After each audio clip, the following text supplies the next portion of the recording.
జాబ్లో చేసిన సార్ కూడా మమ్మల్ని చెప్పారు కదా, అన్ని రోజులు సార్ కానిస్టేబుల్ వర్క్ చేసిన విధంగా సార్ వాళ్ళకి అక్కడ ఎలాంటి లేదు. కానీ ఇప్పుడు ఒక 4 years సార్ వాళ్ళ కంప్లీట్ అయి 4 yearsగా అవుతుంది. ఇప్పటికే సార్ వాళ్ళ లైఫ్ టోటల్ చేంజ్ అయిపోయింది. మేము కూడా సార్ వాళ్ళు కాల్ చేసుకోవడానికి వచ్చినప్పుడు జస్ట్ కార్ వస్తుందని ఒకే ఒక దాంతో నేను ఈ డిసిషన్ తీసుకోవడం జరిగింది.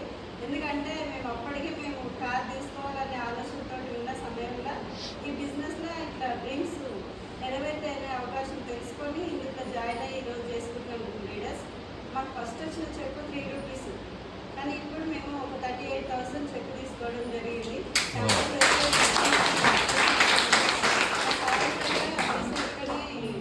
తను ప్రైవేట్ ఎంప్లాయీగా వర్క్ చేస్తుండే సార్కి అక్కడ లేని అంటే మేము పార్ట్ టైంగా ఇన్ని రోజులు సార్కు కొంచెం తోడుగా నేను వర్క్ చేసిన ఇంట్లో ఉండి, కానీ ఈరోజు సార్ ఫుల్ టైం తీసుకొని ఈరోజు మంచి చెక్ తీసుకోవడం జరిగింది. ముందు ఇంకా ఎక్కువ బిజినెస్ చేసుకొని మా లైఫ్ని చేంజ్ చేసుకుంటున్నాం. మీరు కూడా చేంజ్ చేసుకోవాలనుకుంటున్నాను. Thank you. Good morning. Good morning leaders. Good morning. నా పేరు వచ్చేసి సాయిలు. ఏంటంటే నేను ప్రొఫెషనల్గా వచ్చేసి ఇంతకుముందు ఒక ప్రైవేట్ సెక్టర్లో జాబ్ చేసేవాడిని. అంటే ఒక ఆధార్ సెంటర్. ఆధార్ 2010లో స్టార్ట్ అయింది. అప్పటి నుంచి నేను ఆధార్ సెంటర్లో వర్క్ చేస్తూ ఉన్నా. స్టార్టింగ్లో ఏంటంటే నేను విలేజ్ నుంచి అంటే మా విలేజ్ వచ్చి పరిగి వికారాబాద్. ఆ ఏరియాలో ఒక కాంటాక్ట్ బేసిక్గా తీసుకొని ఆధార్ నడిపించే వాళ్ళము. ఆ టైంలో డబ్బులు ఎక్కువనే వచ్చేవి. తర్వాత రీసెంట్ అదేమైందంటే మొత్తం తీసేసి ఓన్లీ మీ సేవా సెంటర్లో కానీ గవర్నమెంట్ సెక్టర్లో కానీ పెట్టడం జరిగింది. అక్కడ కూడా వర్క్ చేసిన. కాకపోతే ఏంటంటే టైం ఎక్కువ ఉంది, కానీ టైం అంటే మనకు టైం ఫ్రీడమ్ లేదు. అక్కడ టైం వాళ్ళకు 24 hours, కానీ 24 hours నేను 9 పోతే మళ్ళీ 6 వరకు అక్కడనే టైం పెడుతున్నా. కాకపోతే అమౌంట్ అనేది ఎంత రావాలో అంత రావట్లేదు. నేను అక్కడ మొత్తం టోటల్ పెట్టి ఒక 20,000 కూడా క్రాస్ అయితే లేవు. ఒక 20,000 ఒక 25,000 వచ్చినాయంటే అదే ఎక్కువ అయిపోతుంది. ఎందుకంటే కూర్చోవడం ఆడ ఎక్కువ హెవీ అయిపోతుంది. ఇంకోటి నాకు బ్యాక్ పెయిన్ కూడా లైట్గా స్టార్ట్ అవుతుంది. నాకు వచ్చిన ఏంటంటే ఆ టైంలోనే రాజు సార్ తేజశ్రీ మేడం నాకు ఈ ఆపర్చునిటీ ఇవ్వడం జరిగింది. రాజు సార్ ఎట్లా అంటే నాకు డిగ్రీ నుంచి తెలుసు, క్లాస్మేట్స్. కాకపోతే నేను ఎప్పుడు కూడా ఈ బిజినెస్ను రిసీవ్ చేసుకోలేకపోయినా. ఎందుకంటే రాజు సార్ అనేది ఒక గవర్నమెంట్ జాబ్, ప్రైవేట్ అంటే కానిస్టేబుల్ జాబ్ అంతవరకు తెలుసు. కాకపోతే ఈ బిజినెస్ ఏంటి అనేది నాకు తెలియదు ఫస్ట్. కాకపోతే నేను రాజు సార్ను ఫస్ట్ టైం ఏంటంటే ఫేస్బుక్లో కానీ వాట్సాప్లో కానీ ఇలా చూస్తుంటే అంటే కొంచెం క్లాప్స్ పూలు అవి చదువుతుంటే ఇదేంది ఏం బిజినెస్ చేస్తున్నావు రాజు సార్ అంటే ఒకరోజు ఫోన్ చేయడం జరిగింది. ఫోన్ చేస్తే తర్వాత ఏమన్నాడు సార్ అంటే ఓ రోజు కలుద్దాం సార్ బాగున్నారని. అంటే స్టార్టింగ్ అంటే డిగ్రీ అయిపోయినాక చాలా రోజులకు మేము అంటే మాట్లాడడం జరిగింది. ఏం చేస్తున్నారు సార్ అంటే ఒకరోజు కలుద్దాం సార్, కలిసి మాట్లాడదాం అనే మూమెంట్ ఉంటే సరే కలుద్దాం సార్ అని. తర్వాత మళ్ళీ గ్యాప్ అయిపోయింది. మళ్ళీ ఒక 1 year అట్లా గ్యాప్ అయిపోయింది.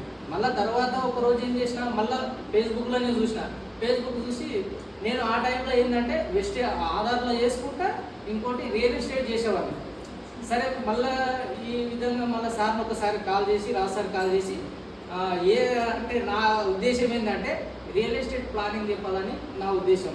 అంటే నా ఒపీనియన్ అంటే రియల్ ఎస్టేట్ ప్లాన్ చెప్పి ఒక ప్లాట్ ఇప్పిద్దాము రాజు సార్కి అనే మూమెంట్లో నేను సార్ కాల్ చేసి కలుద్దామంటే కలిసిన. ఇబ్రాహీంపట్నంలో పోయి కలిసినాను. సార్ నువ్వు చెప్పి నా ప్లానింగ్ సార్కి చెప్పిన, సార్ ప్లానింగ్ నాకు చెప్పిన తర్వాత నేను మేడం ఐడియా చేసేసిన. నా ఐడియా ఎట్లాగో అందులో రియల్ ఎస్టేట్లో ఉంది సార్, టీడీఎస్ కట్ అవుతుంది అక్కడ అని మేడం ఐడియా చేయడం జరిగింది.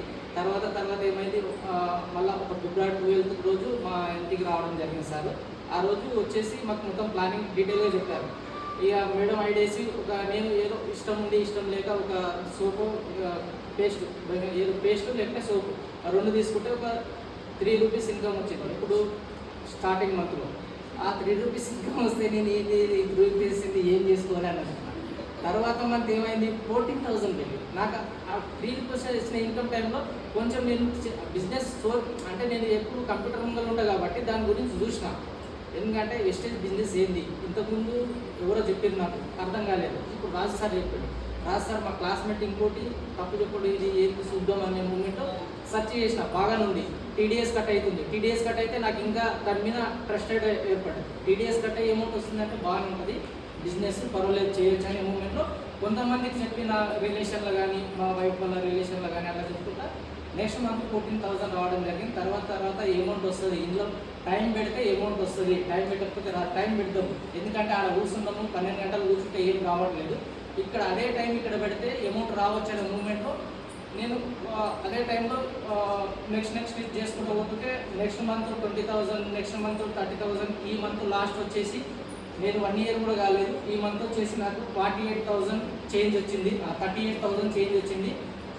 నెక్స్ట్ ఇంకా దీనికి టైం ఇస్తే కంపల్సరీ, మనం టైం ఇస్తే అమౌంట్ కంపల్సరీ అన్లిమిటెడ్ అమౌంట్ వస్తుంది కంపల్సరీ. ఏంటంటే వెస్టేజ్ అనేది ఏంటంటే ఒక గ్రౌండ్లో డబ్బులు పోస్తున్నాయి, ఒక కుప్ప అంటే ఒక పెద్ద కుప్ప గ్రౌండ్లో అమౌంట్ పోస్తున్నారు. మనం ఎట్లా ఉరికి డబ్బులు ఎన్ని చేసుకోవాలనేది మన పైన ఆధారపడి ఉంటుంది. అంటే ఎట్లాంటి ఉరికితే రాదు అమౌంట్. ఒక సర్కిల్ తీసుకొని ఆ సర్కిల్లో పరిగెత్తే అమౌంట్ మన ఇష్టం వచ్చిన అమౌంట్ తీసుకోవచ్చు.